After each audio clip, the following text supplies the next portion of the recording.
Principal Veronica Sinclair enforced a strict, on-time or $50 fine policy for the annual art showcase, a policy she would ultimately face herself. Her rule was absolute. Any art piece arriving after 8 a.m. on the day of the showcase setup incurred an immediate $50 late fee. No exceptions, no excuses. The artwork would still be displayed, but the fee was non-negotiable. I saw this in action with two of my friends. Poor Lucas Miller, whose ceramic sculpture, Whispering Pines, was exactly 3 minutes late due to a flat tire, was charged $50 even after he showed Principal Sinclair the receipt from the tire change. She just coldly said, "Rules are rules, Lucas. Your sculpture must have been here by 8 a.m. A week later, Sarah Jenkins, whose elaborate kinetic sculpture Urban Sprawl was only 1 minute past the deadline because she struggled to get it through the narrow school doors, also paid the $50 fine. Principal Sinclair, watching Sarah struggle and then fail, told her firmly, "Timeliness is a measure of respect, Sarah. Your piece arrived at 8:01 a.m.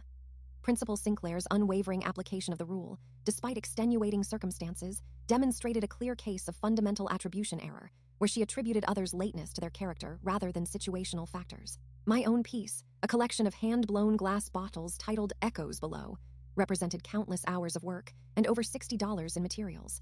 The thought of paying a $50 fine for being even a second late filled me with dread. My family had already stretched our budget for the materials, and an extra $50 was just not an option. I arrived at 6:30 a.m., an hour and a half early, camera in hand. I set up my phone for a time-lapse video, documenting my arrival and the empty school hallways. I meticulously photographed the clock on the wall, showing the exact time every 30 seconds.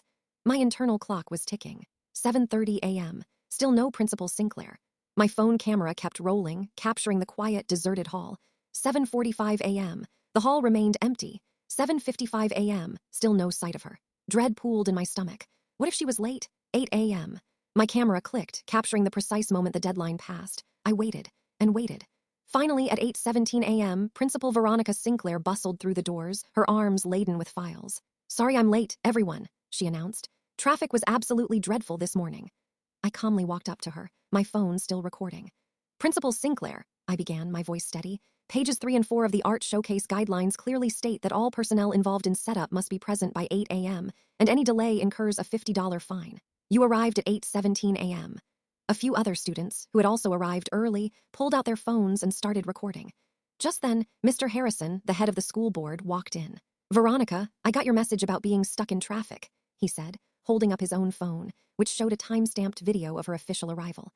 "However, the school's online log shows your swipe card registered at 8:17 a.m. Therefore, according to your own rules, Principal Sinclair, a $50 late fee will be deducted from your next paycheck." The principle of reciprocity had come full circle. Follow for a new story every day.